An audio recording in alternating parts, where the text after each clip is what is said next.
Itu satu perspektif. Monggo, Gus.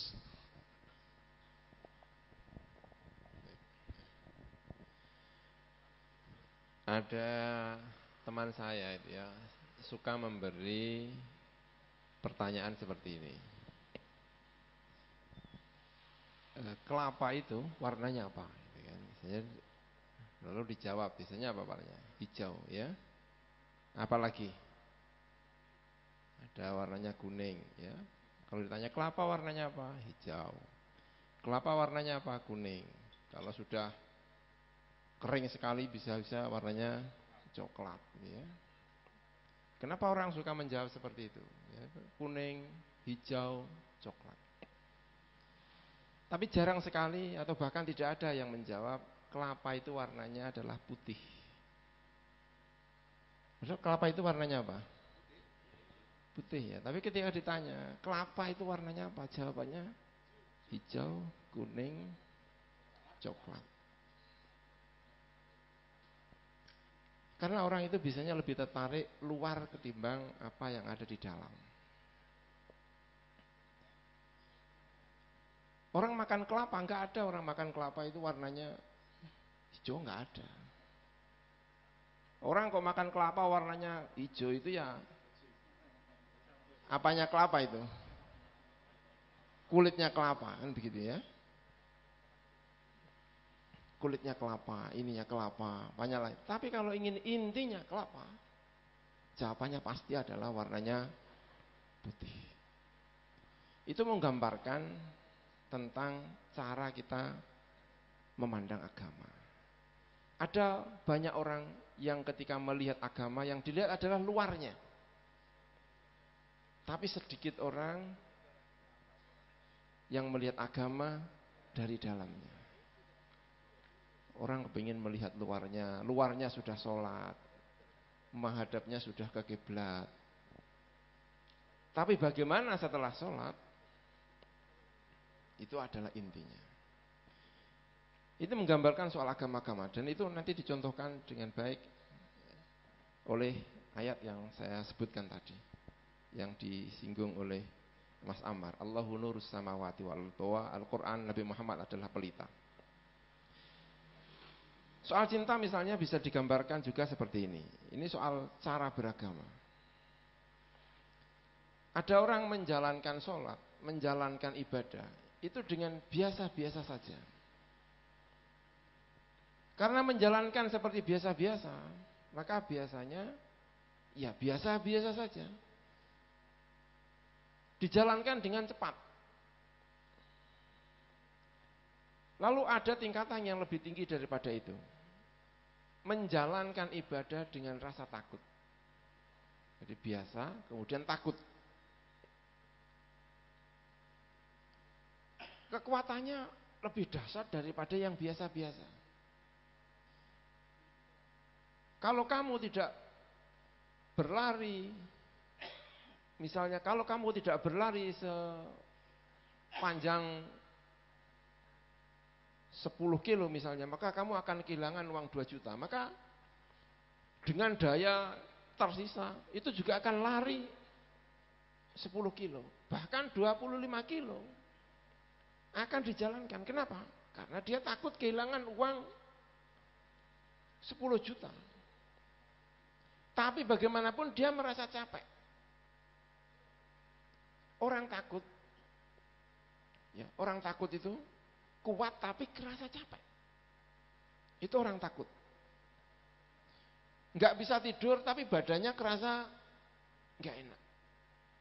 Maka tingkatan yang ketiga setelah takut adalah rasa cinta.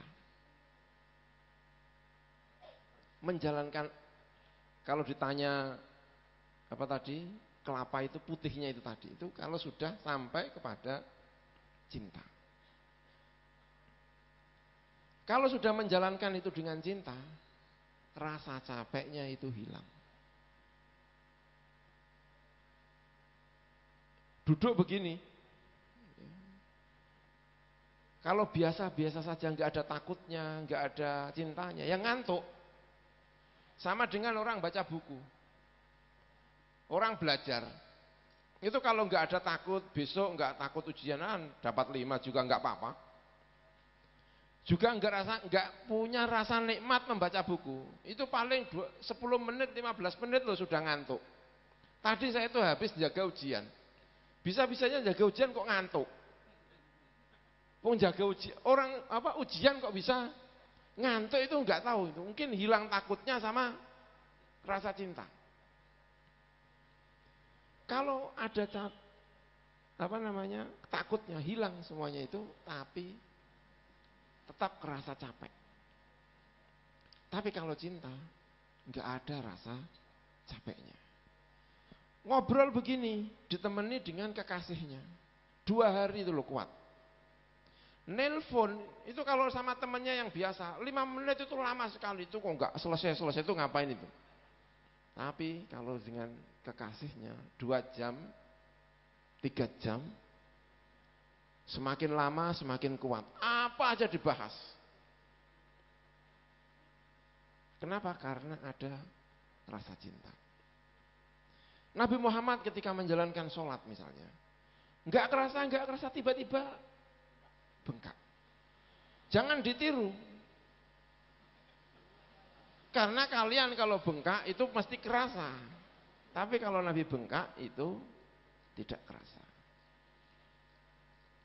Jadi ada tingkatan-tingkatan biasa, takut lalu cinta dalam menjalankan ibadah. Melihat agama, ada yang sukanya melihat luarnya, ada yang ingin melihat dalamnya.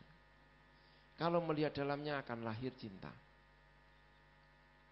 Itu dicontohkan oleh Al-Imam Al-Ghazali.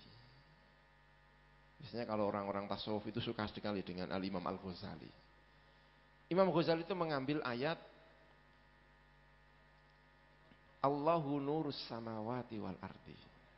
Allah itu adalah cahaya langit dan bumi. Cahaya itu apa cahaya? Cahaya itu sesuatu yang ada. Kalau nggak ada nggak mungkin mengeluarkan cahaya. Ketiadaan itu adalah kegelapan. Tiada itu artinya adalah gelap. Wujud belum tentu gelap, belum tentu cahaya. Kalau sudah ada cahaya, wujud menyinari orang lain, itu namanya cahaya. Cahaya itu adalah ada menyinari yang lain, menjadikan yang lain ada. Yang lain asalnya gelap menjadi terang. Itu namanya cahaya. Allah itu cahaya, seperti matahari. Seperti matahari. Ini tingkatan Islam luar. Islam luar itu gambarannya Islam akal. Orang melihat alam ini pasti menemukan Tuhan. Melihat langit. Kalau yang bicara akal, ada Tuhan. Bumi, kalau yang ditanya adalah akal, bumi menunjukkan Tuhan. Apapun alam raya ini, karena cahayanya bersumber dari Allah, maka pasti akal kita akan menemukan di sana ada Tuhan. Tapi yang ditemukan akal belum tentu ditemukan oleh hati. Buktinya, ditanya, ini menunjukkan Tuhan apa? Iya, tapi tetap saja perilakunya tidak baik. Kenapa? Karena Islamnya tingkat akal. Tingkat Allahu nurus samawati wal ardi. Itu tingkat akal. Kalau kepingin dalam, setelah itu ayatnya, mathalunulihi kamishkatin. Itu Islam yang masuk di dalam hati. Maka sekarang Islam itu bukan seperti matahari, tetapi Islam itu seperti pelita. Karena kalau Islam seperti matahari, semua menemukan. Nggak ada orang bodoh kalau semua matahari itu. Matahari itu begitu bersinar, semua kelihatan. Karena kalau yang ditanya adalah akal, maka semuanya pasti menjawab iya. Tapi kalau yang ditanya adalah hati, tidak semua orang menjawab iya. Fase Al-Imam Al-Ghazali, ini cerita Al-Imam Ghazali sebagai contoh hidup yang baik. Imam Ghazali itu pertama yang dijalankan adalah Islam akal. Karena itulah Imam Ghazali menjadi filosof. Imam Ghazali filosof. Islamnya Islam akal, ilmu kalam. teologi. Allah kok dibahas di dalam sini? Allah itu di sini, bukan di sini. Saya sadar bahwa ketika saya menjalankan sholat ini karena Allah, tapi kan artinya nggak ada kerenteknya, yang nggak ada nikmatnya. Kalau kepengen tahap yang kedua, pilihlah ayat ini. Mathalu nurihi kamishkatin. Itu yang digambarkan oleh Nabi Muhammad Shallallahu Alaihi Wasallam. Nabi Muhammad itu bukan Allahu nurus samawati, tapi Allah itu adalah mathalu nurihi kamishkatin. Yang itu kemudian melahirkan kecerdasan spiritual. Saya ingin mencontohkan Gandhi, Mahatma Gandhi. Meski dia bukan muslim, tetapi sangat baik untuk dijadikan contoh. Sebagai perilaku orang-orang yang baik. Seperti Nabi Muhammad Shallallahu Alaihi Wasallam. Gandhi naik kereta, masuk stasiun. Kereta sudah mulai bergerak. Ketika naik kereta, lari, sandalnya jatuh salah satu. Itu kalau kita yang jatuh, itu miso-miso. Sandalnya yang satu dipegangin terus. Wah, hilang satu ini. Tapi kalau Gandhi enggak, yang satu dilempar. Berusaha agar sandal yang satu itu jatuh di sampingnya sandal yang jatuh itu tadi. Kenapa dia berpikiran seperti itu? Ini namanya kecerdasan spiritual. Kalau dia tidak lempar, untuk apa saya bawa ini? Yang menemukan juga untuk apa? Nemu satu, saya juga dapat satu. Untuk apa sandal satu? Untuk apa? Coba kira-kira sandal satu. Tapi kalau saya lempar, saya tidak kehilangan apa-apa. Yang menemukan dapat sandal. Bayangkan ini. Jadi kalau kita kehilangan satu, jangan mikir kita hilangnya. Mikirlah orang yang menemukan. Ini sudah mencapai kepada kesadaran spiritual yang luar biasa. Kalau Islam itu bukan lagi Allahu nurus samawati, tetapi sudah mathalu nurihi kamishkatin fiha misbah. Makanya dalam ayat yang kedua itu komponennya adalah, pertama adalah pelita. Hati-hati. Kalau Islamnya bukan Islam akal, Islamnya adalah Islam pelita, pelitanya gampang mati, kaca sebagai contoh hati gampang kotor. Tapi kalau matahari, enggak, semuanya beres. Dikembalikan kepada di sini, itu beres. Makanya harus hati-hati dengan Islam yang kedua, karena Islam yang kedua ini amat sulit. Letaknya bukan di sini, letaknya adalah di sini. Dan seperti tadi, Nabi mencontohkannya, shollu kama ra'aitumuni usolli. Contohlah sholat seperti saya, bukan sholat yang dalam otak, sholat yang ada di dalam hati. Hubungan antara keluarga, hubungan antara masyarakat bukan otak, hubungannya adalah hati. Ini dicontohkan dengan baik oleh Nabi kita, Nabi Muhammad Shallallahu Alaihi Wasallam. Makanya penjelasan berikutnya adalah minyaknya dari zaitun, zaitun yang mubarakah, yang diberkahi. Bayangkan zaitun yang diberkahi. La syarqiyah wala gharbiyah. Tidak timur, tidak barat. Apa itu timur? Timur itu tempat matahari. Tapi kalau sudah terbenam, dia kurang mendapatkan sinaran. Kalau berada di barat, hanya akan mendapatkan sinaran kalau matahari sedang tenggelam menuju ke ufuk barat. Tapi berada di tengah. Ketika bersinar dari timur, tengah, barat, dia mendapatkan sinaran yang baik. La syarqiyatin wala gharbiyah. Ini gambaran-gambaran tentang Al-Quran mengenai Islam yang dohir-dohir, yang luar-luar. Islam modelnya kelapa yang apa tadi itu, hijau, ada yang kuning, ada yang coklat, dengan Islam yang ada di dalam. Dan itu digambarkan oleh Nabi Muhammad berkali-kali. Siapa orang Islam itu? Kata Nabi Muhammad, Islam itu, Muslim itu siapa? Muslim adalah orang yang tidak menyakiti orang lain. Man salima al-muslimuna min yadihi wa lisanihi. Menggambarkan mengenai inti daripada Islam. Islam yang warnanya putih, bukan warnanya coklat, hijau, atau kuning. Islam yang digambarkan oleh Nabi Muhammad, yang dijalankan oleh Nabi Muhammad SAW. Hubungannya dengan apa yang disampaikan oleh tokoh kita ini? Ya. Kalau Islam itu kalian yang pegangi itu adalah Islam luar, itu biasanya kehilangan rahmah. Tapi kalau Islam kalian adalah Islam yang putih, akan mendatangkan rahmah. Rahmah terbesar di alam ini adalah Nabi Muhammad SAW dalam ayat wa ma arsalnaka illa rahmatan lil alamin. Saya tidak mengutus engkau Muhammad kecuali Islam, kecuali membawa rahmat. Kenapa bisa menjadi rahmat?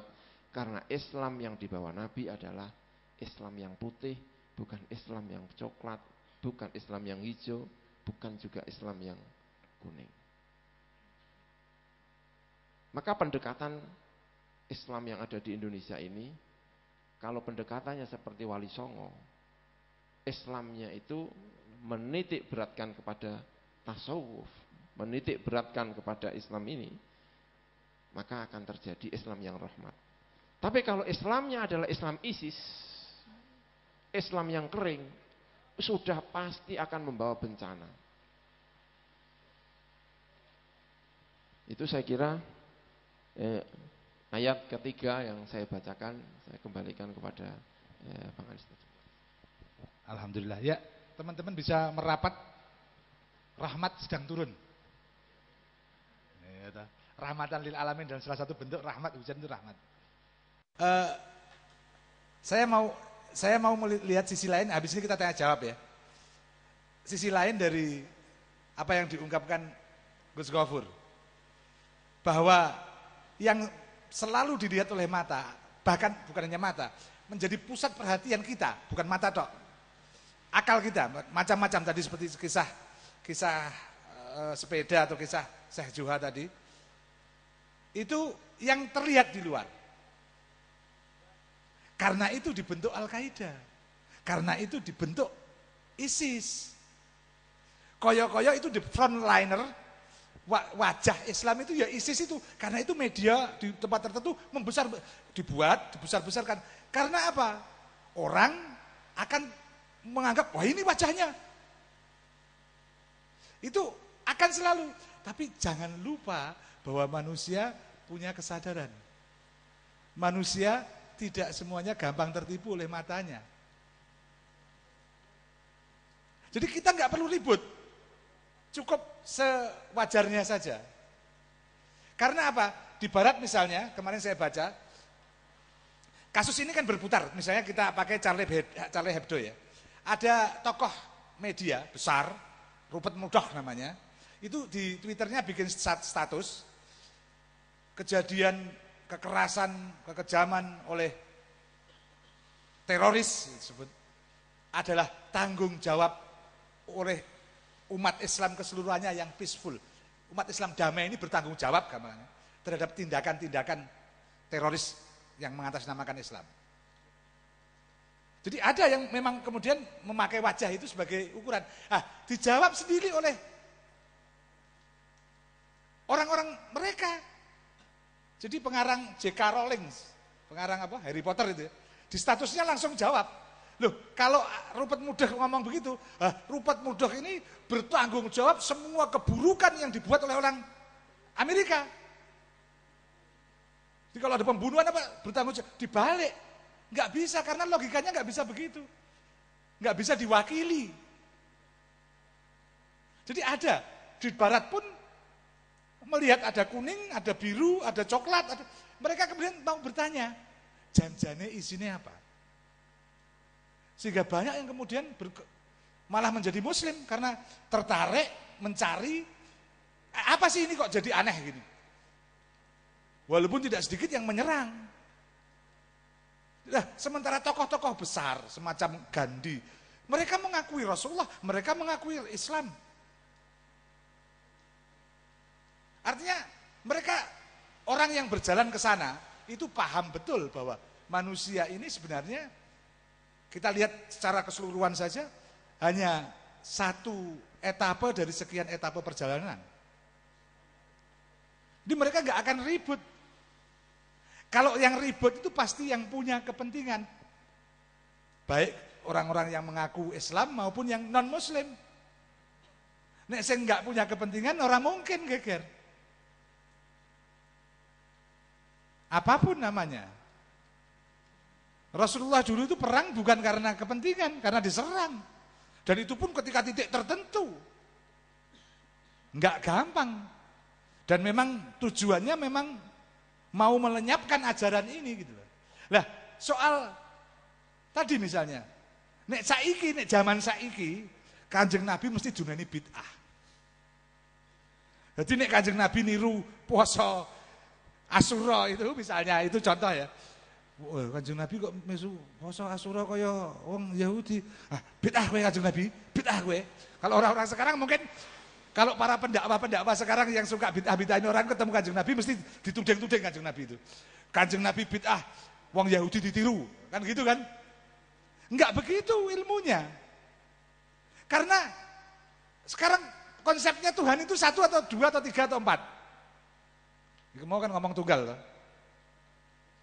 Tuhannya kan dari zaman sebelum Nabi Adam sampai dengan sekarang Tuhan itu acek gak? Acek ora? Lah nek acek itu kalau menurunkan kebenaran beda-beda apa ora? Piye? Beda apa enggak? Lho nek beda ya Gusti Allah ora adil lah. Mosok kowe digandani A, kono digandani B ya gelut kuwi. Kuwi nek cara Jawa kaya apa jenenge wayang apa jenenge jadi padha-padha kuwi. Enggak, mesti yang disampaikan sama, walaupun bahasanya mungkin beda. Orang Indonesia nyebut pintu, orang Inggris nyebut door. Engko geger, no, this is door. Ora iki pintu kok. Ketemu wong Jawa, duduk iki lawang ngene. Loh, ini yang disebut sama loh ya. Tapi kita geger karena kalau orang nggak paham, ini udah geger napa? No, this door. Bukan, ini pintu. Mboten Mas, niki lawang. Geger ora wong sing ngerti. Oh, sing mbok karepno apa? Iki to. Ya wis iki ya door, ya lawang, ya pintu. Kan masalahnya kan perbedaan pemahaman kita saja. Kalau orang yang paham, oh sama Anda kok. Ngapain Anda gelut? Ya kan? Nah, kebanyakan perbedaan ini karena konsepsi kita. Nah, apa yang dilakukan Rasulullah itu sebenarnya enggak kayak gitu loh, enggak nganggep ya sekarang kok lebih aneh kok cuma itu tok. Haji itu kan sejak Nabi Ibrahim. Kalau kita luput karena kita sekarang paham bahwa itu dari Nabi Ibrahim ya. Waktu itu kan sebagian orang di Arab kan malah nggak tahu kalau itu dari Nabi Ibrahim. Ditambahi patung, ditambahi macam-macam kan. Sebagian ada, para Hanif ada yang sadar bahwa ini warisan Nabiullah Ibrahim. Tapi sebagian besar kan enggak, ini jadi adat. Nah, Rasulullah melakukan haji. Engkau nek ketemu wong ahli bid'ah, oh ini dilakukan oleh orang-orang jahiliyah, bid'ah ente. Kanjeng Nabi iso dibid'ah-bid'ahke bendina kuwi. Iya ta? Sirik-sirik iso ngono barang kuwi kok. Jadi enggak, artinya cara pandang kita keliru. Banyak sebenarnya banyak sekali yang cara pandang keliru. Termasuk cara pemahaman bahasa kita keliru. Jadi hadis tentang 3 amal terputus kecuali 3 itu hadis itu kan sering dipakai untuk menyebut ini agak keluar dari tema utama ya. Saya hanya mencontohkan bahwa orang pemahamannya keliru. Anda kan sering bilang orang mati itu 3 sebuah amalnya pedot kecuali 3 perkara. Jariyah, ilmu yang bermanfaat, anak soleh, ya. Sekarang saya mau tanya, kalau begitu Anda nggak boleh karena Rasulullah ngomong 3 ini kok, yang lainnya nggak bisa. Jadi orang nggak boleh mendoakan orang lain. enggak boleh tahlil, enggak boleh. Kan itu kan terus gitu kan. Loh, sekarang tanya dulu, konsep Anda tentang amal itu apa? Coba tanyai wong sing ngomong ini, amal itu artinya apa? Enggak paham, amal itu kan perbuatan kita. Amal itu tindakan kita. Lho nek wong wis mati apa kowe iso mlayu? Orang sudah mati itu bisa lari enggak? Enggak bisa kan? Amalnya kan terputus semua. Itu hadis itu hanya mengatakan ketika orang mati masih bisa punya pensiun. Kan gitu kan? Pensiunnya apa? Tinggalan ilmu.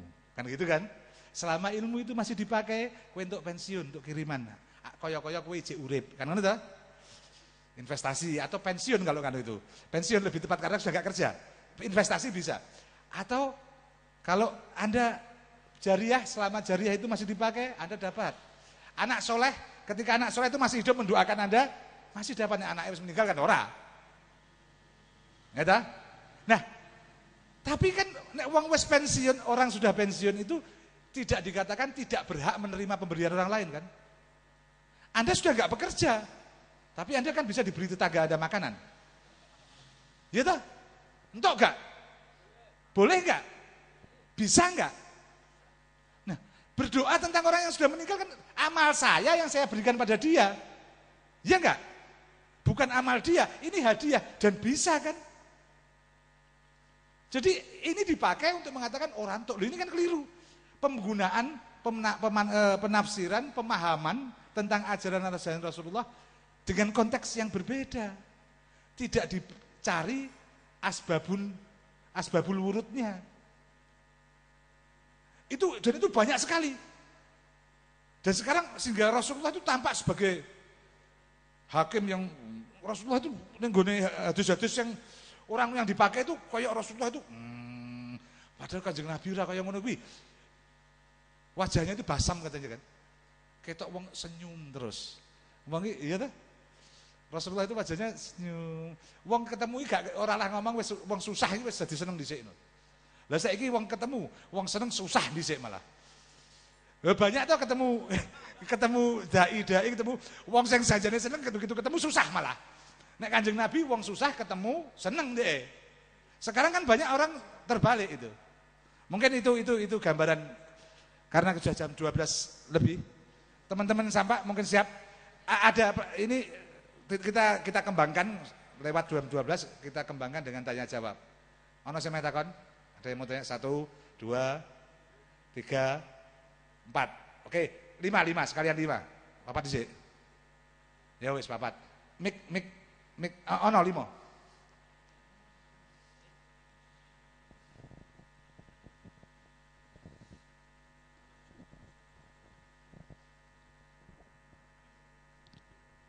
Teman-teman sampak siap lagu?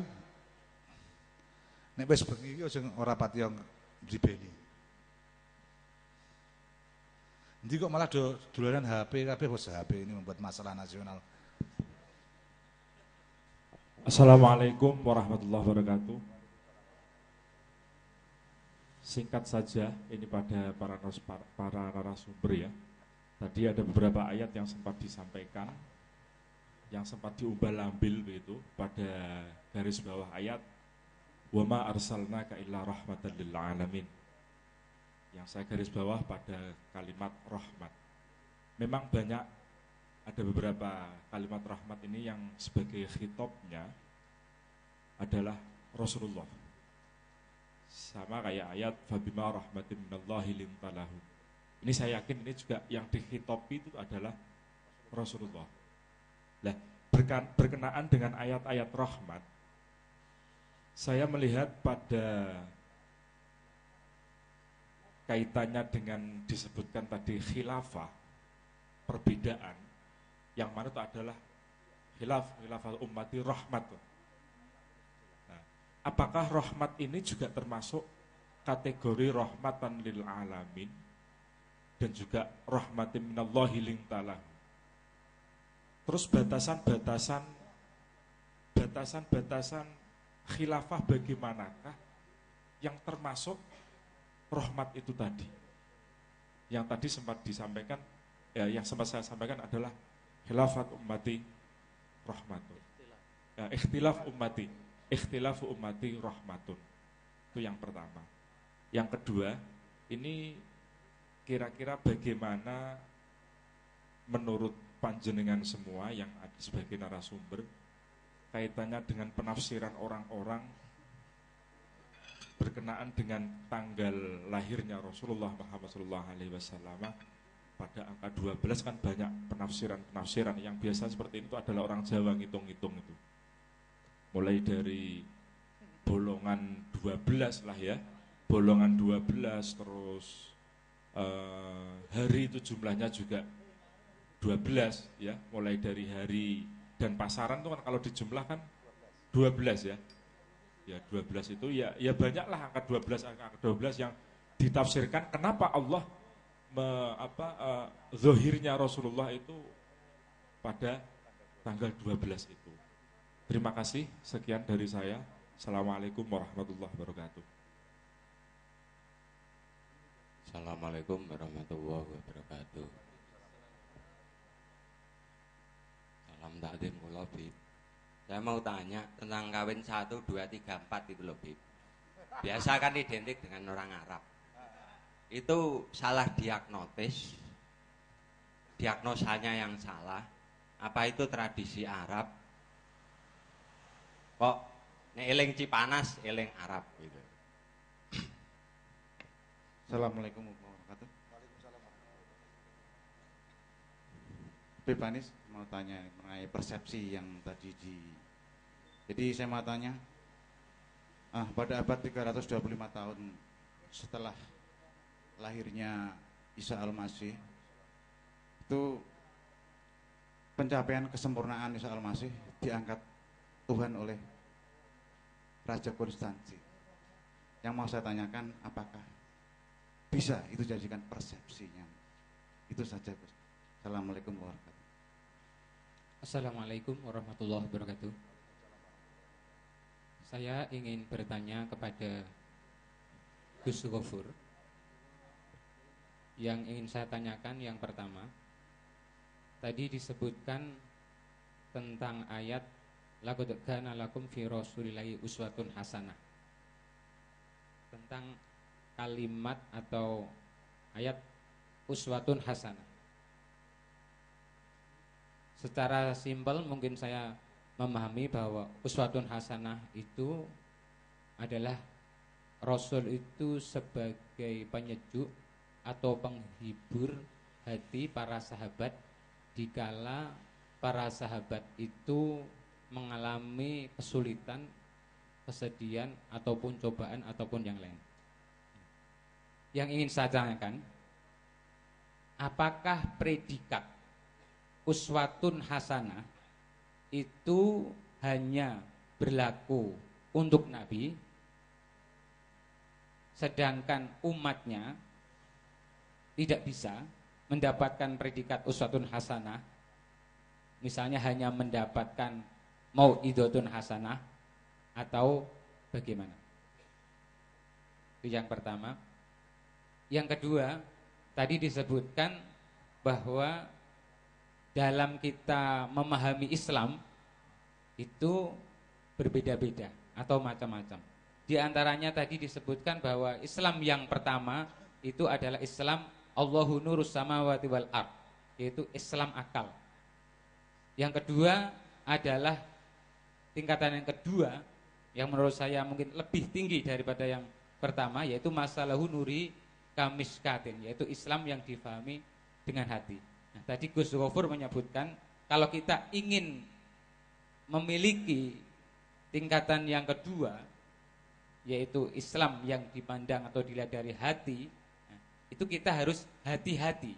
Nah, itu letak kehati-hatiannya itu yang bagaimana? Terima kasih, itu yang dapat saya sampaikan. Wassalamualaikum warahmatullahi wabarakatuh. Ya, pertanyaannya wabot-abot kabeh. Dijunjung pirang kilo, pirang ton malah.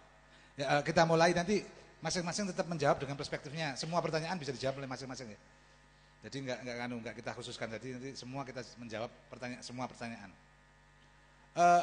Ikhtilaf baina umati ya. Saya memandangnya begini. Semakin banyak perspektif. Gini. Ini kita ngomong contoh yang lain. Ini kemarin saya dapat dari BBM itu, ini kelemahan, ini tokoh besar, tokoh nasional yang ngomong kelemahan presiden kita ini orang di sekitarnya. Karena seorang presiden ini, saya mau ngomong tentang ikhtilaf tadi ya. Karena seorang presiden itu nggak mungkin tahu semua. Nggak mungkin dia tahu semua masalah. Maka dia harus dikelilingi orang-orang yang ahli. Jangan sampai, karena nanti ada orang ahli, ada pembisik-pembisik, jangan sampai sengkuni yang datang. Ini kata tokoh itu. Karena kalau orang-orang yang pembisik-pembisiknya orang sekitar ini sengkuni, maka ikhtilaf itu bukan rahmat, tapi adab. Kenapa ada banyak orang itu? Supaya banyak perspektif. Semakin banyak perspektif untuk melihat satu masalah. Ini secara zaman sekarang aja ya, kita belum ke mazhab-mazhab dan lain sebagainya. Semakin banyak perspektif, semakin kita kaya dan semakin bisa mengambil keputusan yang tepat. Minimal lebih tepat daripada kita nggak pakai perspektif, banyak perspektif, hanya carpe diem. Saya melihatnya ikhtilaf itu Rasulullah zaman itu kan kecuali ada wahyu kan surah bainahum. Maka bermusyawarah dengan mereka. Kan itu beda-beda semua. Beda-beda sehingga akhirnya disimpulkan perbedaan itu untuk menuju keputusan bersama, mengikat bersama dan dilaksanakan bersama. Enggak bisa ada, kalau enggak ada ikhtilaf, malah kita enggak menemukan. Jadi dalam ini proses itu dipakai dalam proses bermasyarakat untuk melihat semua perspektif. Nah, saya ingin enggak, karena tidak ada pemimpin. Umat Islam ini kehilangan sesuatu, pemimpin. Kalau ada pemimpin itu ikhtilaf itu akan sangat bermutu, sangat bisa dimanfaatkan. Wes opo wae, termasuk soal mazhab. Tapi ada orang yang mengatasi itu dan oke. Ini menurut mazhab ini kita pakai yang mana lah? Gitu kan. Yang terbaik untuk masa itu karena setiap masa beda-beda. Itu tentang ikhtilaf. Bahwa itu menjadi rahmat. Kalau enggak ya jadi adab memang. Ketika ikhtilaf itu jadi masing-masing itu kan jadi itu malah di Quran malah dikutuk itu setiap kaum merasa dirinya paling benar. Firqah dan setiap firqah merasa dirinya paling benar, itu enggak boleh kan? Itu kan juga ikhtilaf secara sosial, firqah itu ikhtilaf. Tapi ketika menjadi masing-masing merasa benar, enggak ada dialog, enggak ada menemukan kebersamaan perspektif dari satu masalah yang bersama. Itu yang pertama. Yang kedua, Mas, di Quran itu kan ini beda loh ya, beda dengan masalah puncak loh ya. Ini kurang hubungannya karo puncak. Puncak ini wong kurang ajar sing kakean duit itu loh. Walaupun kemudian mencoba melegalkannya seolah-olah syar'i, kayak syariah. Ini nikah kayak gitu hanya untuk 3 malam apa untuk 1 bulan. Ini mergo ngomong kakean duit wae. Ini enggak ada hubungannya dengan agama. Itu bisa dilakukan tanpa agama. Ya angka 12. Angka 12 nanti Gus Ghafur juga harus menjawab juga. Ada ikhtilaf juga tentang tanggal kelahiran Rasulullah. Jadi kelahiran Rasulullah itu 12 Rabiul Awal itu yang disetujui secara umum, aklamasinya gitu. Tapi ada banyak versi-versi bahwa tidak tanggal itu. Artinya kita nggak bisa berandai-andai. Wah ini tanggal itu kemudian menafsirkan berdasarkan yang ijma' tadi, kita nggak bisa jadi simbolisasi 12 itu ABC. Kalau di Syiah itu ada Ithna As'ariyah misalnya jadi harus 12, macam-macam bulan itu 12 bulan dan lain sebagainya. Itu 2, 3, 2. Jadi 1, 2. Jadi ada banyak versi dan itu ya kita nggak bisa menafsirkan karena bisa jadi benar. Karena simbol itu kan begini. Simbol itu bermanfaat ketika Anda menemukan kebenarannya. Minimal mampu mengangkat Anda. Saya beri contoh begini. ana wong ketabrak utang, setelah ketabrak utang bingung ra karuan parake kemudian ibadah. Ya. Utang ini menjadi bagus atau buruk? Apik to? Nek terus aja terus utang kowe ngawur wae. Ben ketabrak, ben kan nek ketabrak nek ora. Artinya apa? Ini alat pelanting. Simbol-simbol semacam itu bisa menjadi alat pelanting. Anda naik ke iman yang lebih lanjut. Tapi ini bukan fakta kebenaran. Jadi orang bener nek wong utang itu ora bayar, orang bener. Walaupun mergo ora iso bayar bingung, kemudian mendekat ke Allah, itu benar. Kan gitu kan? Itu banyak simbol-simbol yang dipakai oleh agama yang macam-macam. Bukan cuma Islam.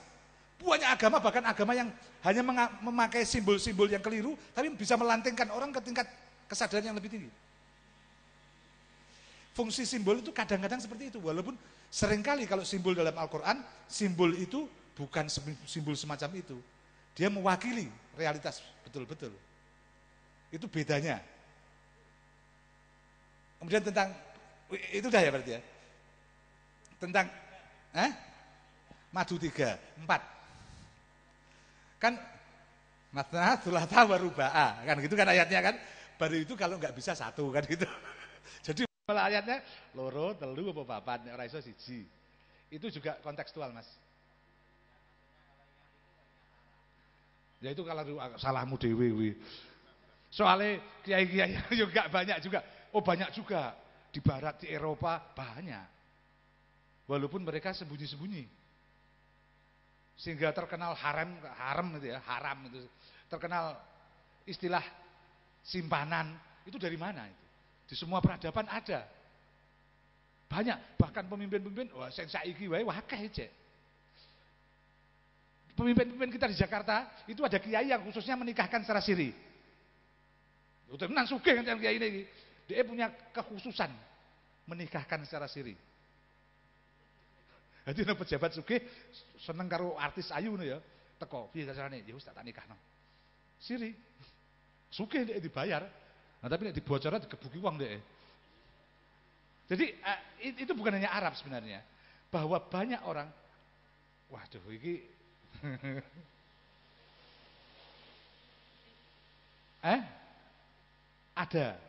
ada hubungan itu menurut pendapat beberapa hal, ada hubungan seksualitas dengan religiusitas. Aku ora ngomongku bener. Tapi ada yang mengatakan demikian. Bahkan orang yang dianggap feminis pun perempuan-perempuan tertentu yang ngomong hal yang sama. Jadi itu sisi seksualitas itu. Sekaligus sisi lanting. Neng iki kok darani ngawur aja.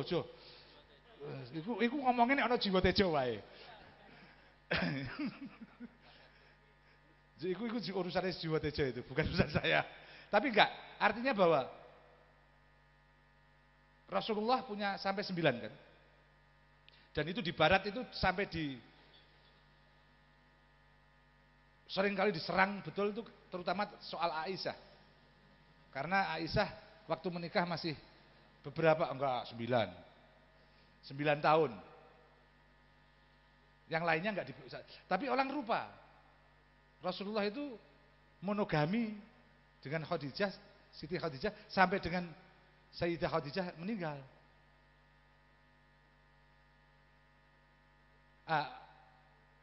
Ada banyak perspektif juga itu ada banyak. Tapi jangan hubungkan ini dengan puncak. Ini enggak ada hubungannya. Puncak itu bisa dilakukan orang dari manapun, bukan cuma di puncak. Di Thailand itu banyak, di Pattaya itu akeh. Puncak itu salah satu sasaran kecuali Thailand itu. Jadi itu kadang-kadang membuat persoalan betul, membuat malu betul karena mereka pakai simbol-simbol yang orang sini menganggap itu Islam, gitu kan.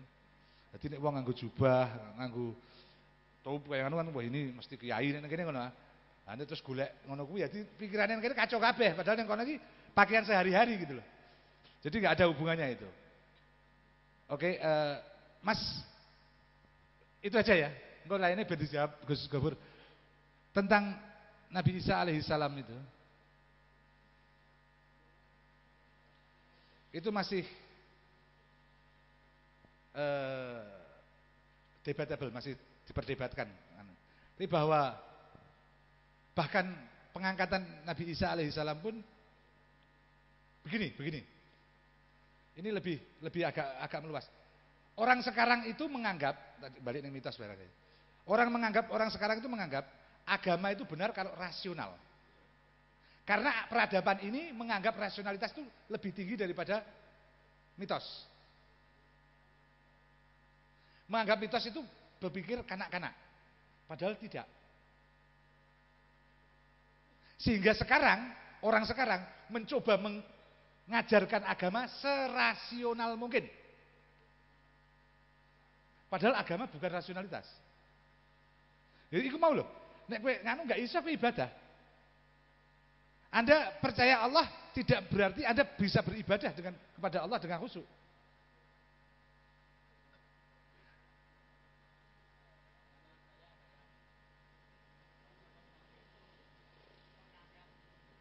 Konstantin Natalia.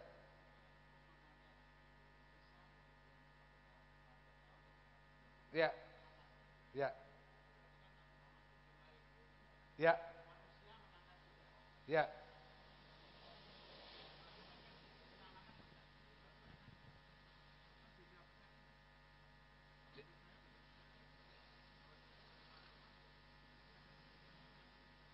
Ya. Oh, ya. Ini apa namanya? Ya, ini sejarah dan ini ya. Sebenarnya bukan Raja Konstantin ya, tapi Konsili Vatikan. Dan itu tapi itu versi sejarah. Dan itu kita tidak mau masuk ke sana. Karena apa?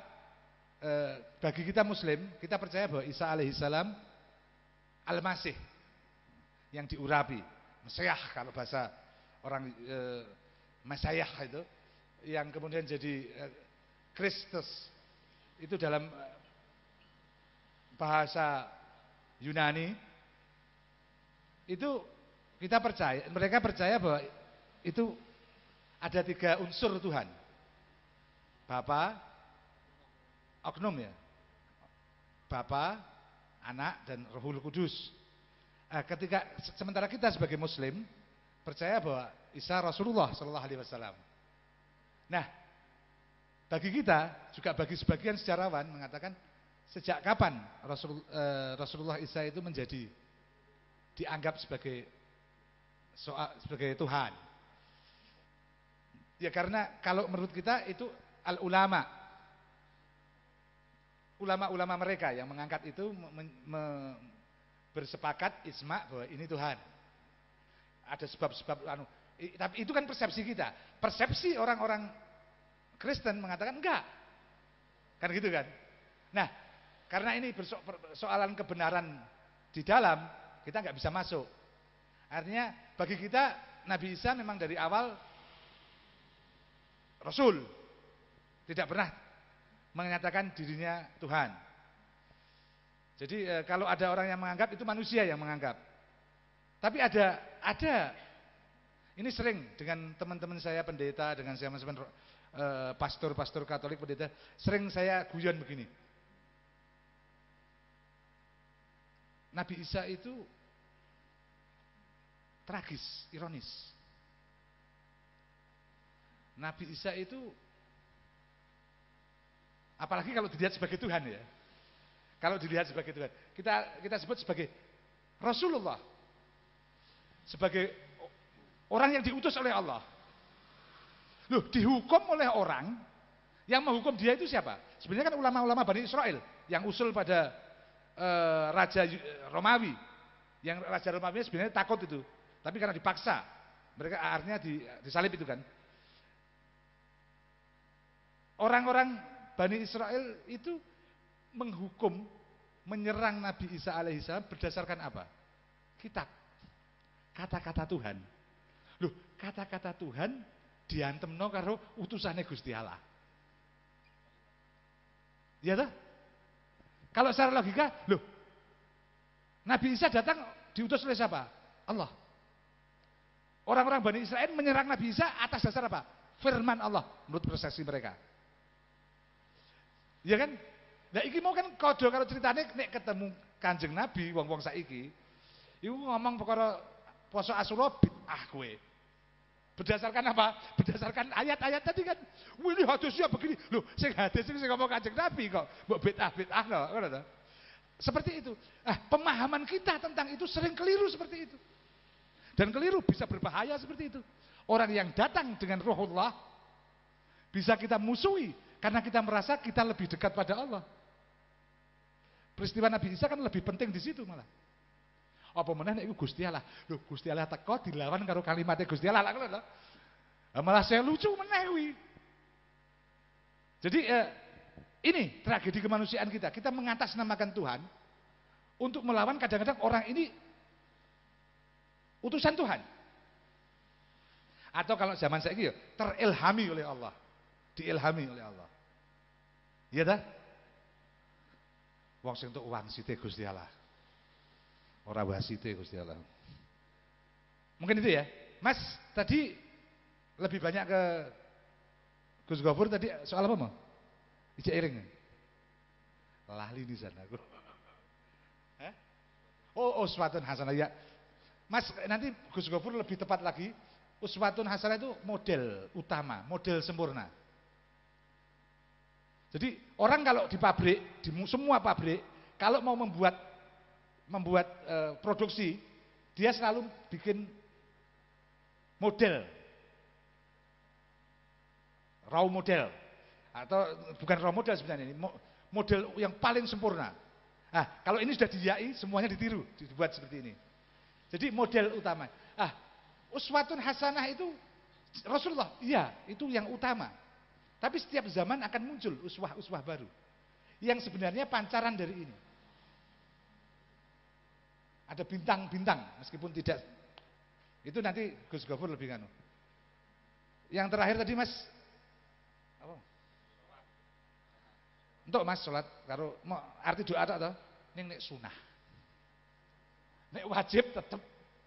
Soalnya iki mau sholat kayak aku sholat ya. Kalau Nabi nek sholat ora terus turu ya. Jangan sampai karena itu hanya untuk orang-orang sakit.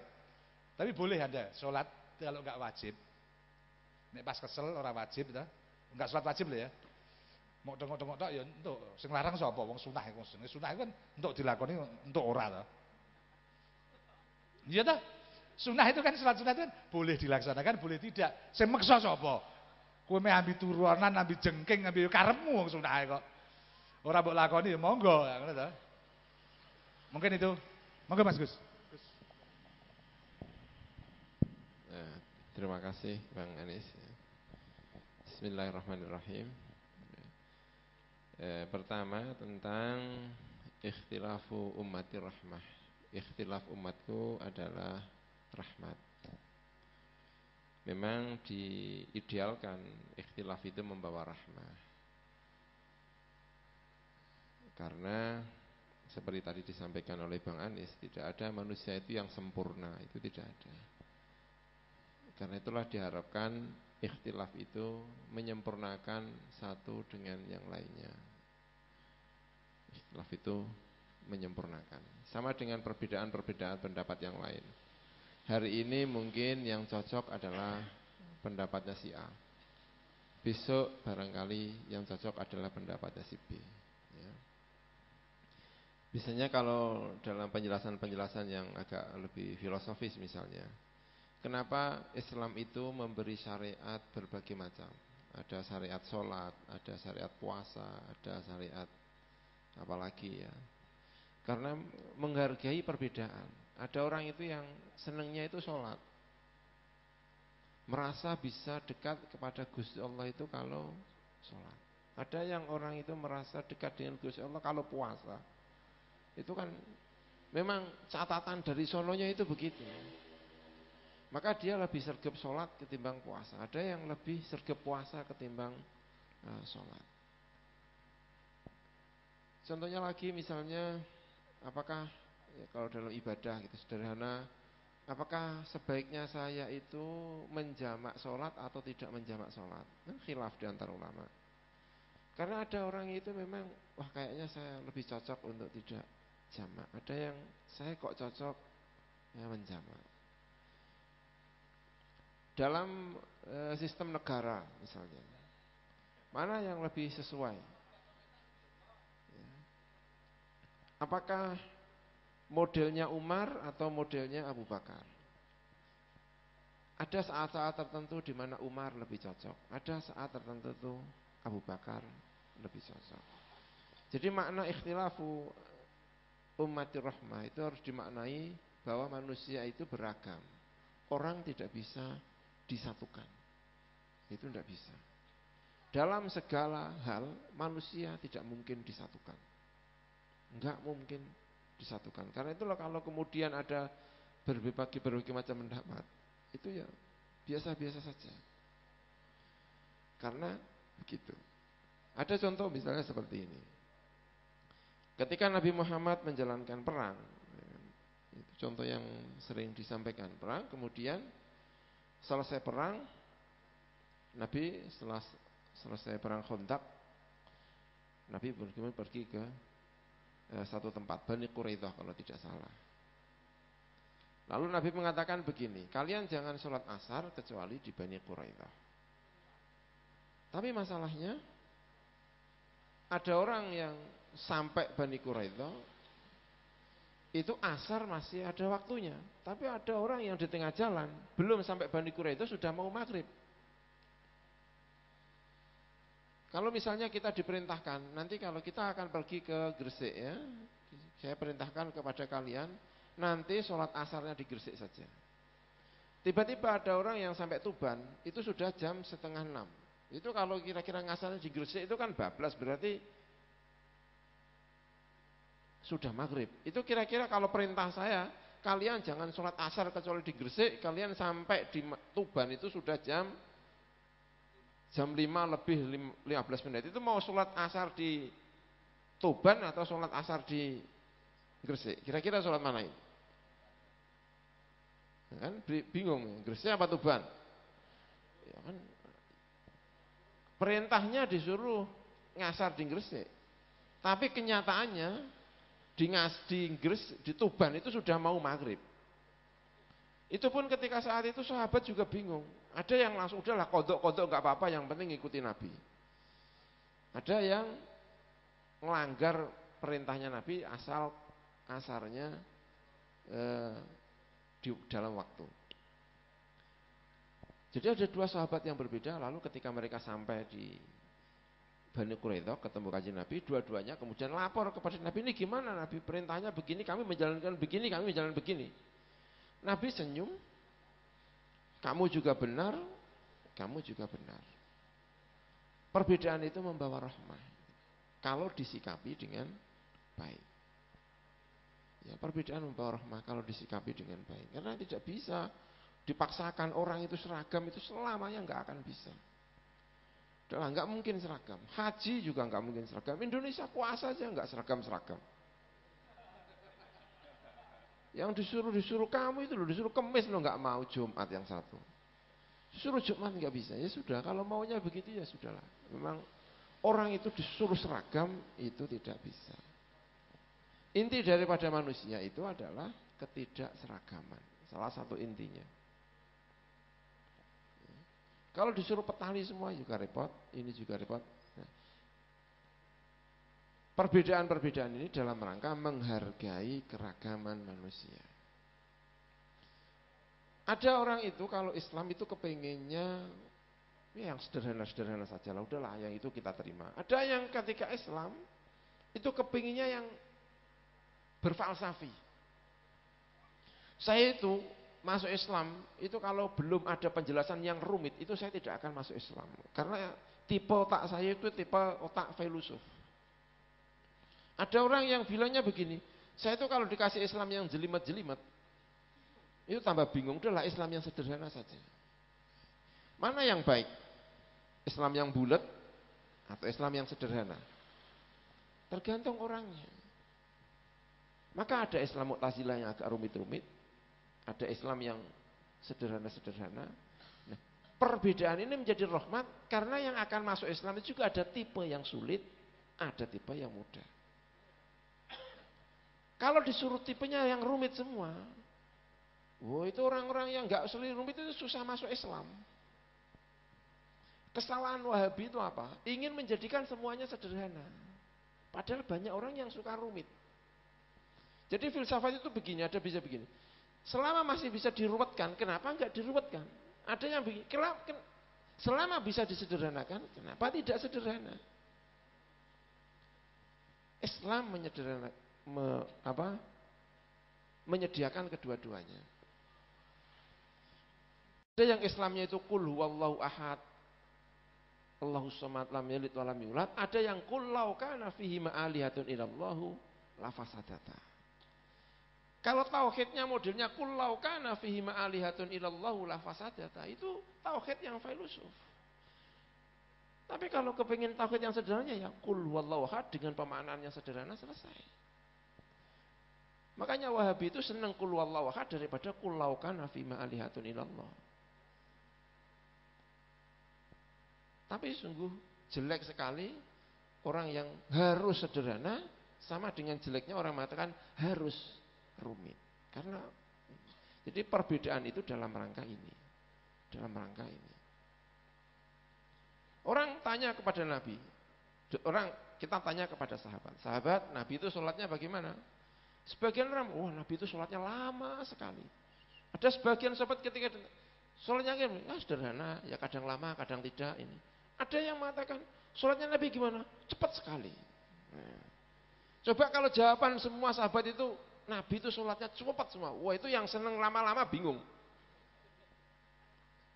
Begitu juga kalau jawabannya satu. Makanya ada dokter itu, dokter tingkat puskesmas, ada dokter yang tingkat profesor. Kalau puskesmas, itu semuanya obatnya itu putih semuanya. Loro udunnya itu, loro kepala yaitu, loro weteng itu, pokoknya obatnya satu itu, punyanya cuma satu itu. Wah, itu tingkat puskesmas itu bahaya itu. Harus kebutuhan dokter yang luar biasa, karena tahu terhadap keadaan orang-orang seperti ini. Baik. Itu soal ikhtilaf. Kemudian soal uswatun hasanah. Orang itu kepingin mencari contoh yang lebih dekat ketimbang contoh yang kuno. Kalau selama ini kalau kita contohkan Nabi terus, Nabi itu terlalu jauh. Kepingin contoh yang ada di depan mata. Kalau bandingannya begini, misalnya seperti dulu Arswendo itu kan membuat perbandingan. Mana yang lebih populer Nabi Muhammad dengan siapa dulu itu perbandingannya? Itu kalah populer Nabi Muhammad. Nomor berapa itu Nabi? Nomor 9 lah. Tapi yang populer itu adalah orang yang ada di dekat ini. Jadi jangan bandingkan orang kuno dengan orang sekarang. Kalau bandingannya orang kuno dengan sekarang, maka pasti lebih populer orang yang sekarang. Udah pasti itu, kalah yang kuno itu. Siapa idola kamu? Pasti idola itu rata-rata menjawab, itu pasti orang yang ada di depannya. Gak mungkin jawab, orang Kristen idola saya adalah Isa. Jauh sekali. Orang Muslim gak ada yang jawab idola saya adalah Nabi Muhammad. Kalau ditanya hari ini. Jadi idola itu sangat jauh. Saya ingin mengatakan bahwa kapanpun, dimanapun butuh idola yang sekarang ini hidup. Benar kita mengidolakan Nabi Muhammad sebagai uswatun hasanah. Tapi kita juga membutuhkan uswatun hasanah baru. Meski tidak persis seperti Nabi, tapi yang bisa menjadi idola. Karena kalau sekarang ini tidak ada idola, pasti mencari idola yang salah. Maka pertanyaannya sekarang apakah butuh uswatun hasanah? Oh iya. Apakah uswatun hasanah hanya kepada Nabi? Kita sekarang ini butuh uswatun hasanah. Karena kalau sekarang kita kehilangan uswatun hasanah, kita mencari idola-idola baru. Karena idola itulah yang mempengaruhi perilaku masyarakat. Jadi tidak benar kalau misalnya uswatun hasanah itu hanya kepada Nabi. Tidak, kita butuh uswatun hasanah terus menerus. Meski tidak harus persis seperti Nabi Muhammad SAW. Mendekati Nabi dalam segala ini. Dalam hal ini ada, dalam hal ini ada, dalam hal ini ada. Umat Islam butuh tokoh Tidak bisa kita mengatakan begini, yang penting konsepnya. Enggak, ada konsepnya, enggak ada tokohnya, enggak akan jalan. Ini dalam pandangan mungkin seperti tadi disampaikan oleh Pak Anies, dalam perilaku masyarakat, psikologis, sosial itu membutuhkan tokoh-tokoh semacam ini. Ya, itu membutuhkan tokoh semacam ini. Saya Islam yang seperti yang biasa-biasa saja, ya, karena mengikuti Ibnu Athaillah Sakandari. Saya kok memahami agak berbeda Mas, dengan itu Nuqsanu Ar-Roja Inda Zalal itu ya. Itu sama dengan hadis seperti ini. Hadis qudsi. Saya ciptakan kalian itu untuk berdosa. Kalau kalian sudah tidak pernah berdosa lagi, saya akan ciptakan orang yang berdosa. Ya. Kalau kalian sudah tidak berdosa lagi, seperti malaikat, wes gak tahu dosa belas. Itu kata hadis qudsi, kata Gusti Allah. Justru kalau orang itu sudah seperti kalian gak dosa, gak pernah dosa, saya hilangkan semuanya. Saya ganti baru yang mau berdosa. Kenapa kok mau berdosa? Karena setiap kali orang itu merasa berdosa, itu dia merasa lemah. Butuh kepada Gusti Allah.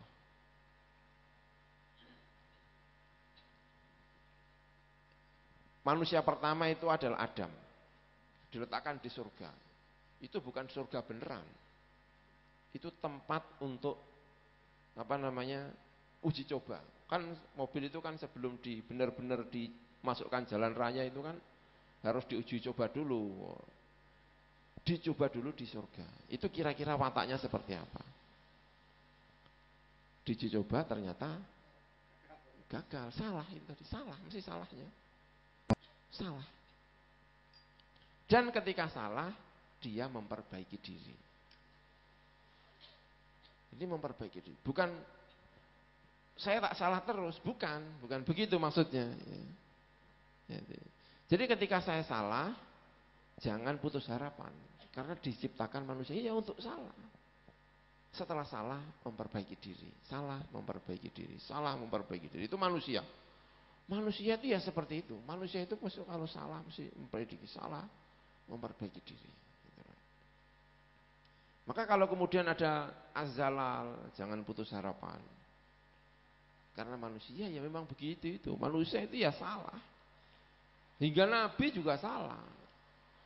Nabi Adam salah.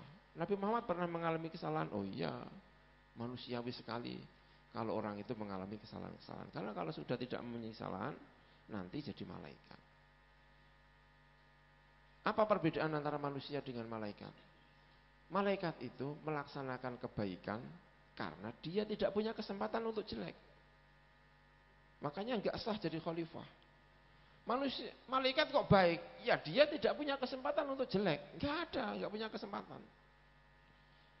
Satu-satunya malaikat itu membantah, itu satu kali doa. Ya gara-gara ketemu dengan manusia yang tukang bantah itu.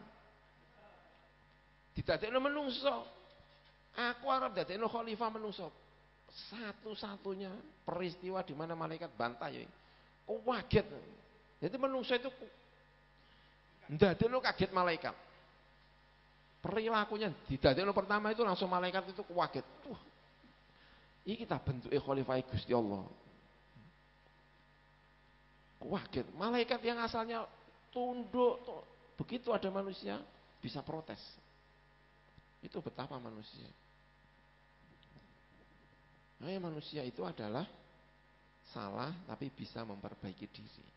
Ketika dia baik, baik karena usaha, karena keinginan untuk baik. Kalau malaikat baik karena dia hanya punya satu kemungkinan untuk baik. Makanya malaikat itu tunduk kepada manusia. Kenapa kok tunduk? Ya itu tadi, punya kesempatan ini, tapi milih ini. Kalau malaikat ini karena dia ini. Itu kalau dites seperti dalam cerita film apa itu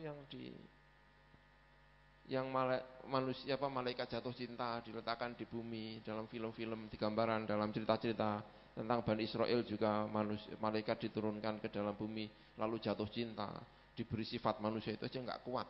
Manusia di antara mereka ada yang kuat. ini manusia yang sangat-sangat luar biasa itu. Ya. Kemudian tentang masalah selain uswatun hasanah, tentang Islam yang tadi antara Allahu nurus samawati dengan mathalun nurihi. Ya. Allahu nurus samawati itu kalau dalam bahasa kita itu syariat. Kalau mathalun nurihi kamishkatin itu sudah masuk kepada thariqah. Syariat itu thariqah itu kalau dalam bahasa tasawuf. Ya. Thariqah itu tidak boleh menghilangkan syariat. Tapi kalau syariat saja, itu Islamnya kalau ditanya, kelapa itu warnanya apa? Hijau. Itu jadi bukan mengatakan begini, kita harus memilih yang kedua, tanpa menghilangkan yang pertama. Tetap kita menggunakan akal kita. Contoh Imam Al-Ghazali ya. Imam Ghazali itu begini. Ketika melihat situasi sosial yang tidak baik, pertama yang dilakukan oleh Imam Al-Ghazali adalah memperbaiki dalam lingkup pemerintahan. Imam Ghazali itu menjadi rektor, dekat dengan Perdana Menteri, kaya, memperbaiki pada tingkat politik, sosial, memperbaiki. Tapi setelah itu dia merasa Imam Ghazali bahwa yang saya perbaiki itu adalah pada tingkat Allahu nurus samawati wal ardi.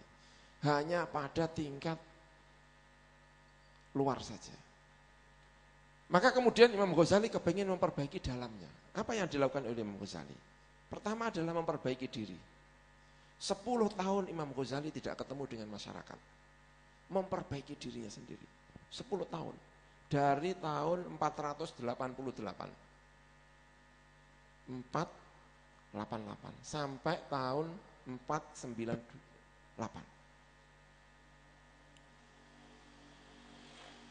Simbolnya adalah tongkat, teken, buntalan baju. Itu yang dilakukan oleh Imam Al-Ghazali.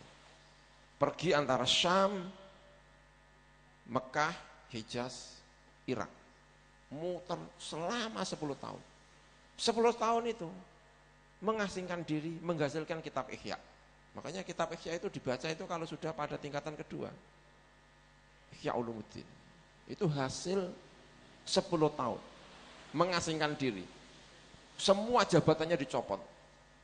Jabatan pemerintahnya semuanya dicopot karena dia merasa bahwa yang diperbaiki hanya luar. Setelah 10 tahun mengasingkan diri 488 sampai 498.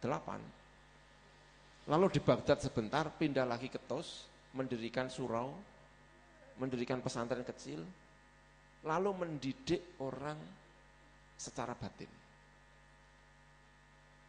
Yang dididik adalah batin selama hampir waktu 7 tahun. Karena kemudian beliau wafat tahun 505. Wafat itu.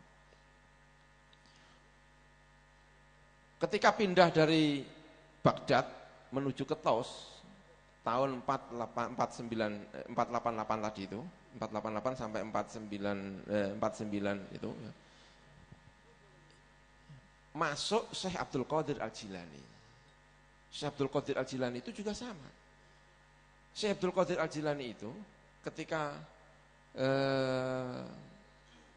masuk kemudian belajar, itu yang dilakukan adalah belajar fikih. Fikih saja fikihnya Hambali. Fikih Hambali itu fikih Wahabi itu. Tapi kemudian terpengaruh dengan pola pikir Al-Imam Al-Ghazali. Ketika umurnya sudah mencapai 50-an, itu mengikuti gaya Al-Ghazali. Jadi pertama yang dibahas adalah di luar, tapi Allahu nurus samawati wal ardh, tapi tidak cukup dengan itu, maka kemudian melangkah pada fase berikutnya, mathalun nurihi kamishkatin. Al-Imam Ghazali lalu Syekh Abdul Qadir Al-Jilani melakukan hal yang sama. Bahwa Islam itu bukan hanya kelapa yang warnanya kuning, tapi juga yang putih itu tadi. Hasilnya juga luar biasa. Di Baghdad ada Syekh Abdul Qadir Al-Jilani, di At-Tus itu ada Imam Ghazali, berkolaborasi, murid-muridnya dibina, lahir Daulah Ayyubiyah. Salahuddin Al-Ayyubi. Salahuddin Al-Ayyubi itu adalah negara yang rakyatnya, orang-orang dekat Salahuddin Al-Ayyubi itu adalah binaan Syekh Abdul Qadir Al-Jilani dan binaan Al-Imam Al-Ghazali. Hasilnya apa? Berhasil membebaskan Palestina. Bertahun-tahun nggak berhasil. Imam Ghazali merasa putus asa. Bagaimana situasi itu bisa begini? Lalu memperbaiki secara dalam. Yang lahir adalah Daulah Ayyubiyah. Itu luar biasa. Jadi tidak ingin mengatakan bahwa dengan mengatakan Allahu nurus samawati kemudian melompat kedua dipilih yang kedua, bukan. Tapi itu adalah fase-fase. Jangan sampai melompat. Allahu nurus samawati wal ardi belum selesai sudah masalun nuri kamiskatin. Wah kacau itu. Seperti tadi itu. Sholat kan yang penting doa kan gitu kan.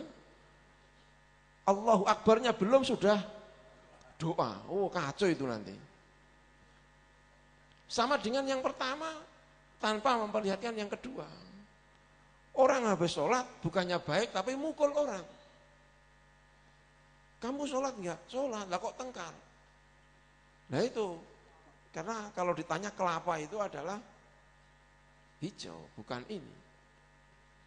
Nabi sering mengingatkan itu, barang siapa puasa tetapi tidak bisa merasapi puasa, Allah tidak butuh dia lapar, Allah tidak butuh ini. Itu karena ingin agar masuk ke yang kedua, tidak lagi yang pertama. Jadi bisa dimengerti sebetulnya bahwa ajaran Islam itu sampai sekarang dengan lahirnya banyak radikalisme, banyak orang yang ini, itu sudah kelihatan bahwa sebetulnya Islam yang dipahami itu adalah Islam yang luar, bukan Islam yang dalam. Sangat kelihatan. Kalau yang lahir itu adalah Islam yang di dalam, yang lahir itu pasti rahmah. Enggak mungkin enggak rahmah. Wong Islamnya luar dan dalam kok bisa enggak rahmah, itu enggak masuk akal. Sama sekali tidak masuk akal. Pasti yang lahir adalah rahmah. Kalau enggak rahmah, itu sudah pasti yang Islamnya itu adalah Islam luar. Enggak mungkin. Kalau di Pati itu kalau Islamnya enggak model Mbah Dullah Salam gitu kan. Enggak mungkin kalau Islamnya model seperti itu kemudian yang lahir adalah pertengkaran, yang lahir adalah ini. Enggak, yang pasti akan melahirkan kebaikan-kebaikan. Itu kalau melihat sejarah dari para ulama-ulama Islam yang dipraktekkan oleh Nabi Muhammad Sallallahu Alaihi Wasallam. Adapun tadi apakah itu salah diagnosa? Saya kira kok ya tidak salah diagnosa, tetapi ada penerapan itu. Kadang kan ketika ditanya misalnya, kenapa kamu kok melaksanakan poligami? Ya, karena saya mengikuti Nabi Muhammad Sallallahu Alaihi Wasallam. Wah itu poligami yang seperti apa, saya kira itu juga perlu pemaknaan, jadi tidak semudah itu. Jarang-jarang atau bahkan tidak ada orang poligami yang niatnya itu murni karena mengikuti Nabi Muhammad. Itu kayaknya kok enggak, itu ya karena nafsunya ya. Enggak mungkin kayaknya masa. Nah, mungkin kakek duit, kakek apa, itu ya itulah. Kalau mengikuti Kanjeng Nabi ya tentu tidak seperti itu. Ya, tidak mungkin. Ya, tidak mungkin akan melahirkan seperti itu. Nabi saat itu perempuan juga banyak yang luar biasa ya, karena perang, karena ini.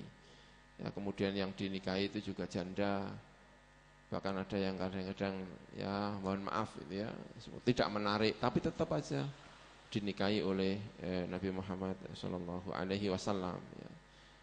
Tidak seperti yang tergambarkan. Kalau misalnya kemudian ditanya, kenapa Nabi itu istrinya itu 9, padahal Nabi memerintahkan orang lain nikahnya cuma 4. Nabi kok 9, sepertinya Nabi itu memerintahkan, tapi kenapa justru tidak dijalankan sendiri? Itu berbeda sekali. Karena Nabi tidak mungkin menceraikan istrinya. Karena istri-istri Nabi itu adalah ummahatul mukminin, ibunya orang-orang yang beriman. Nabi itu kalau sudah pernah menjadi istrinya Nabi gitu ya, itu enggak bisa dia nikah dengan orang lain, itu enggak bisa. Masa nikah dengan ibunya sendiri? Kan enggak mungkin. Kemudian ketika ada perintah ayat memerintahkan nikah itu hanya 4 saja, itu sudah kadung songo. Bukan kok asalnya ada perintah misalnya nikah itu harus 4 saja, Nabi lalu nambah, enggak. Ketika ada ayat sekarang nikah itu hanya 4, itu Nabi sudah kadung 9. Terus kalau diceraikan, siapa yang mau dicerai Nabi Muhammad? Siapa yang mau dicerai Nabi Muhammad? Ini mau saya cerai, nangis, enggak mau dicerai. Kamu ya ini perintahnya Gusti Allah 4, yang 5 itu bingung. Makanya ya tetap 9. Kalau yang lainnya malah senengan, ya tapi carikan dong, kan gitu kan kalau yang lainnya. Misalnya saya punya istri 5 gitu, ini yang 1 yang mau saya cerai itu kadang-kadang malah milih sendiri-sendiri, saya saja gitu ya. Bisa-bisa seperti itu. Tapi Nabi tidak bisa, yang lainnya itu enggak mau. Dan kalau sudah istri Nabi statusnya adalah ummahatul mukminin. Kalau sudah ummahatul mukminin, masa mau nikah dengan ibunya sendiri? Kan enggak bisa. Makanya tetap istrinya Nabi adalah 9 sampai wafatnya Rasulullah SAW. Dan ketika Nabi wafat, 9 itu tidak boleh menikah, menghormati Nabi, dan juga tidak baik menikah dengan istrinya Nabi Muhammad SAW. Baik ya. Kemudian soal sirah, buku-buku sirah ya. Ada sirah-sirah yang ditulis secara wajar-wajar. Ya. Sirah itu juga begitu sama. Sirah itu ada yang melihat aspek Nabi itu aspek zahirnya. Ada sirah itu yang melihat Nabi itu tidak hanya aspek zahirnya, tapi juga aspek batinnya. Itu lihat-lihat pengarangnya. Kalau sirah itu yang ngarang itu misalnya apa yang disebut Wahabi, wah kacau sirah itu. Isinya itu perang, isinya ini tidak pernah membahas tentang kebatinan Nabi Muhammad SAW. Kalau membahas kebatinan misalnya, peristiwa pernikahan Nabi Muhammad dengan Sayyidah Khadijah. Misalnya sirahnya Halabi. Oh itu kalau bahas baik sekali. Kan ada mistis-mistisnya, itu kan enak itu kalau ada aspek batin-batinnya itu. Perjalanan kenapa Khadijah memilih Nabi, bahwa Khadijah itu sudah ketemu dengan Warokoh, lalu dikabari bahwa akan lahir akhir Nabi zaman. Jadi Khadijah ketika memilih Nabi, itu bukan karena mudanya, sehingga kadang-kadang, wah saya kepingin mencontoh Khadijah, saya akan menikah dengan yang lebih muda. Oh, kadang-kadang juga bingung, enggak, ini memilih itu karena, diantaranya karena Khadijah sudah tahu ada tanda-tanda kenabian pada diri Nabi Muhammad SAW. Jadi aspek-aspek semacam ini itu menjadi pertimbangan di dalam penulisan sirah. Penulisan sirah. Lalu ketika mencontohkan ceri itu bukan berarti tidak mengatakan umat Islam itu harus ceri semua. Wah, itu kacau itu ya. Apa bedanya? Salah satu bedanya Nabi dengan dai-dai lainnya. Ya, sebagian dai lainnya. Nabi itu tidak pernah mendoakan sahabatnya fakir. Nabi mengatakan ahyi ini miskinan, tapi Nabi tidak pernah mengatakan ini, bukan. Nabi dimintai doa untuk sepupunya. Allahumma kathir malahu. Bayangkan. Ya Allah semoga dia kaya. Ya. Anas bin Malik, pembantunya Rasulullah SAW. Ibunya minta doa. Nabi ini pembantu kamu, doakan Nabi. Doakan. Allahumma akathir malahu wa barik lahu fihi. Berilah Anas ini uang yang banyak dan semoga mendapatkan berkah. Tapi kalau doa untuk dirinya, Allahumma ahyini miskinan wahsyurni fi zumratil masakin. Itu kita kadang-kadang kebalik, doa sendiri kaya, doa untuk orang lain malah miskin. Kamu miskin aja ya, niru Nabi, saya tak yang kaya. Wah, kacau lagi ini. Nabi itu kalau doa untuk dirinya miskin. Kenapa Nabi doa untuk miskin? Karena umatnya masih banyak yang miskin. Nabi kepingin hidup paling di antara orang-orang yang paling rendah. Tapi kepingin umatnya kaya. Enggak pernah Nabi mendoakan umatnya fakir, itu enggak pernah. Tapi Nabi mendoakan umatnya kaya. Tapi kalau mendoakan dirinya miskin. Karena masih banyak orang miskin. Karena beliau adalah pimpinan. Makanya ya itu, ya, saya kira itu Pak Anies, ya, terima kasih. Ya, langsung.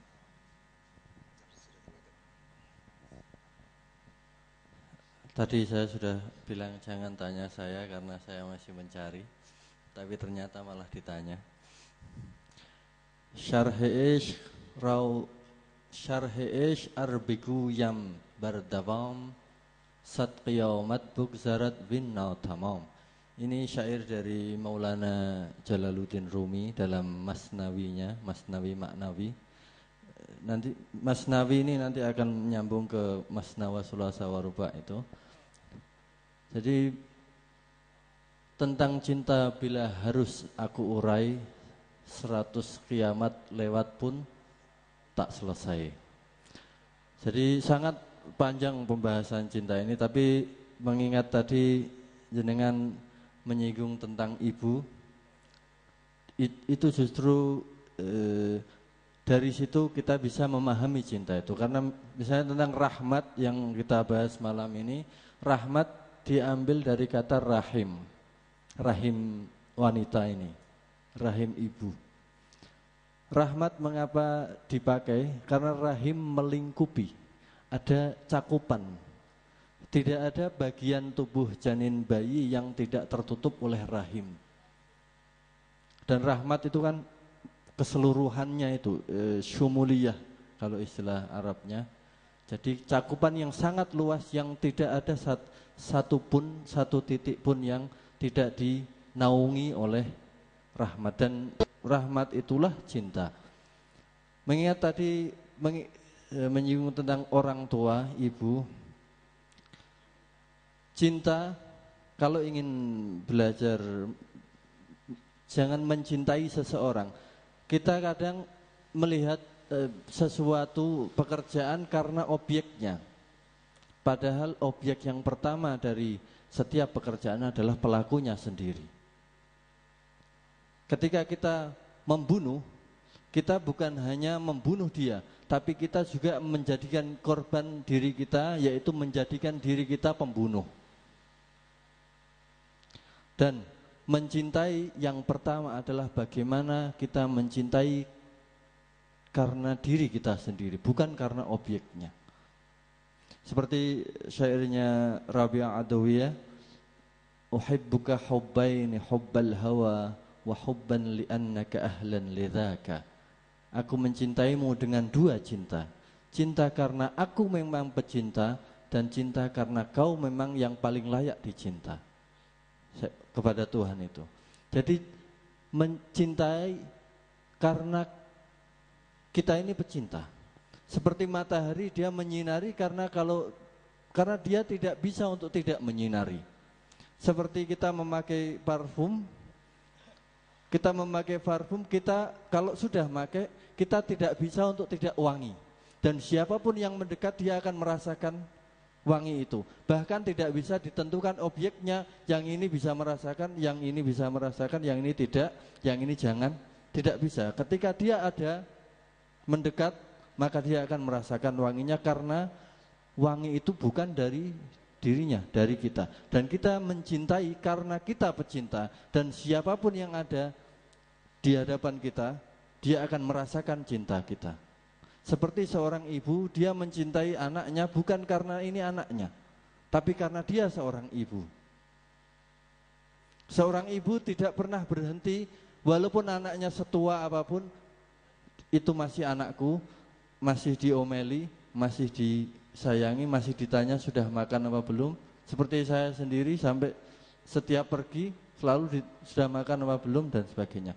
Dan cinta itu bukan karena perlakuannya, tapi karena makna dari perlakuan itu. Yang nanti perlakuan akan bermacam-macam, bisa mencubit, bisa memberi uang. Dan penerimaannya pun juga berbeda-beda. Seperti misalnya saya sendiri membawa ini kudungnya mak saya ini. Saya bawa untuk petuah, karena ini miliknya, ada ruh dia, Karena saya mempercayai bukan ruh tidak berada di dalam jasad, tapi justru jasad yang berada di ruh. Dan ini ketika ada sambungannya dengan ibu saya membawa ini. Dan ini juga warna coklat, karena almarhum bapak saya selalu memakai jas coklat. Bahkan saya sendiri dimanapun coklat. Bahkan saya mengambil yang hitam ini karena sering saya pakai, lama-lama jadi coklat. Itu jadi cinta karena diri kita sendiri. Kalau kata Sri Rajneesh Osho, jadikan cinta kualitas dirimu, bukan hubunganmu dengan orang lain. Kalau dengan kita sendiri sudah beres, siapapun nanti akan merasakan cinta, dan tergantung dia, tergantung matahari ini, tergantung dia apakah dia pakai payung, apa berteduh, apa dia cermin. Kalau dia berpayung, dia tidak akan merasakan cahaya. Kalau dia adalah cermin, dia merasakan cahaya itu dan bisa memantulkan ke orang lain. Itu tentang cinta mungkin bisa dimengerti. Dan tentang masnawi. Masnawi dalam tinjauan sastra, satu syair yang dua-dua. Jadi dan kesamaannya itu suku kata atau kata terakhir itu sama, dan juga wazannya fa'ilatun fa'ilatun fa'ilun. Bishna wazni chun hikayat mikonat kasjadawi haushikayat mikonat. Jadi masna itu artinya double, bukan dua. Kadang orang membaca ayat itu masna wa thulatsa wa ruba' dengan itsnain wa tsalatsa wa arba'ah. Beda.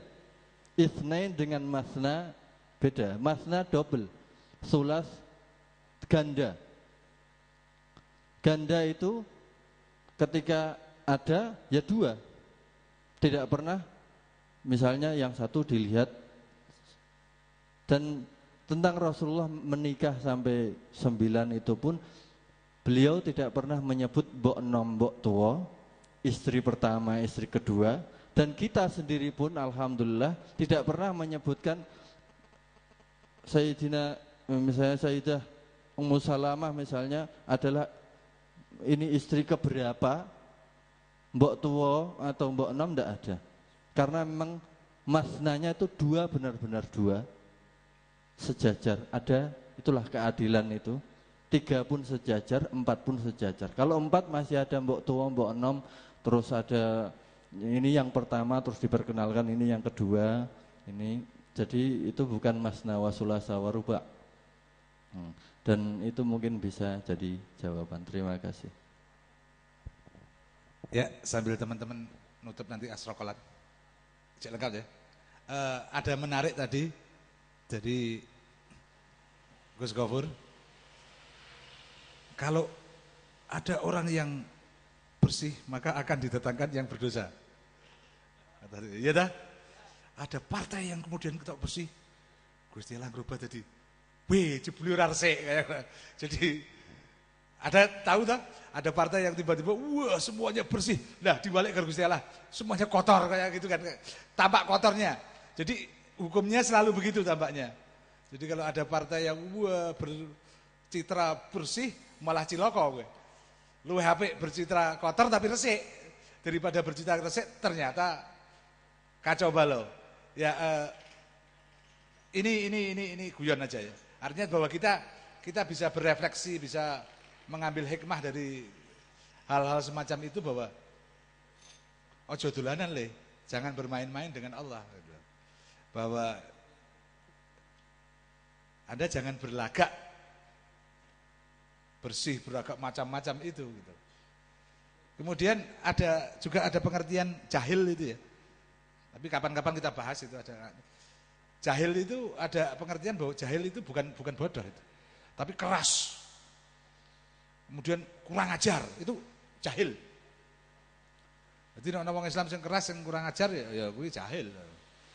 Jahiliyah itu di wadahnya itu kekerasan, kurang ajar, ledakan. Mungkin itu yang bisa kita gambarkan. Teman-teman siap langsung weh.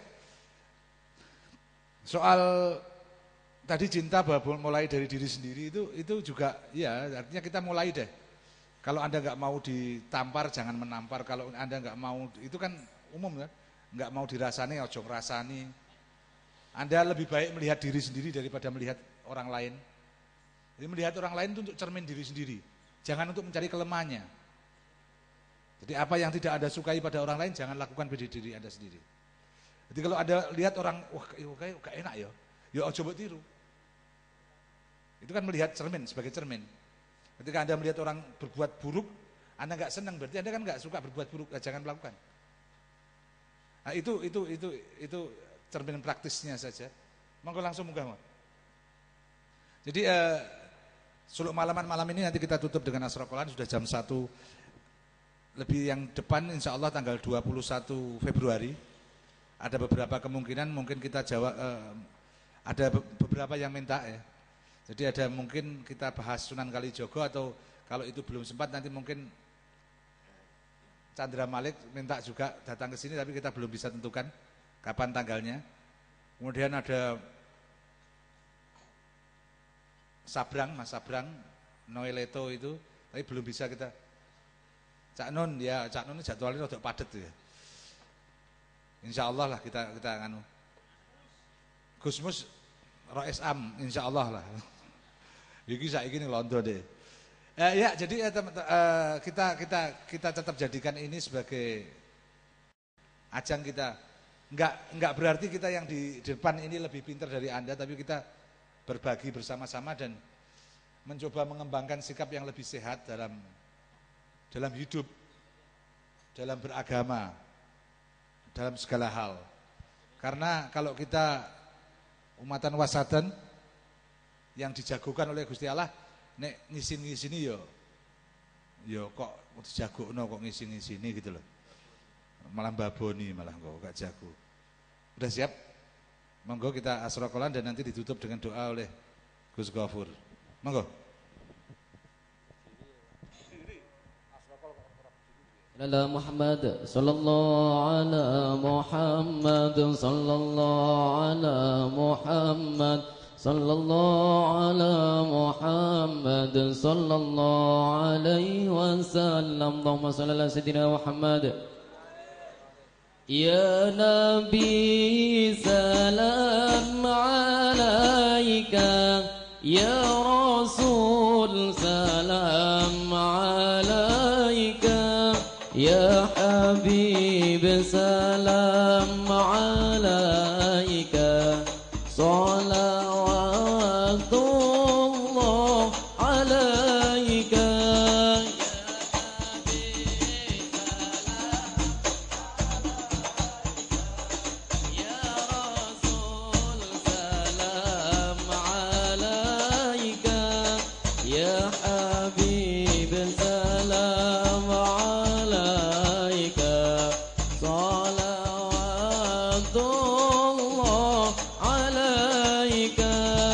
أشرق البدر علينا فاختفت منه البدور مثل حسنك ما رأينا